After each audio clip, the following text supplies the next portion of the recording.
Hey guys, welcome back to the channel. Today I'm going to be sharing about advanced runway techniques for male models.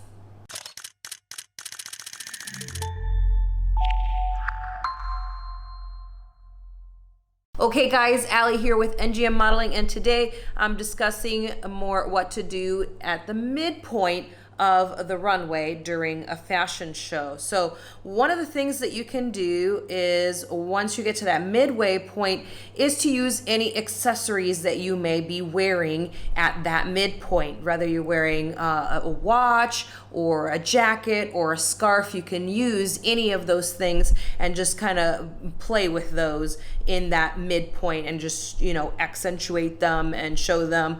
And also, if you don't have accessories, you can always use some of the clothing that you have on, but if you've got those accessories, it's an easy thing to go ahead and start using.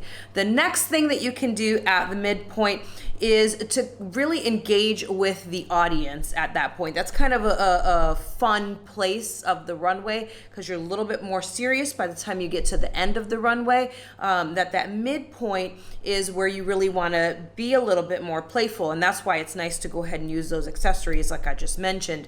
And then the last thing is to do two half turns, or you can do a full turn at that point as well, which you're not going to be doing at the end of the runway. This is a great time to do that. Full turn is best if you are capable of doing that, and you can watch one of our videos to learn how to do that. But if you are not quite to that point yet, two half turns will look great at that point too. So practice these things, guys. Make sure you practice them in front of a mirror. That's what's gonna make you look better on the runway. And I hope this video was helpful. And don't forget to subscribe, like this video, share it, and leave us a comment below. We'll see you soon.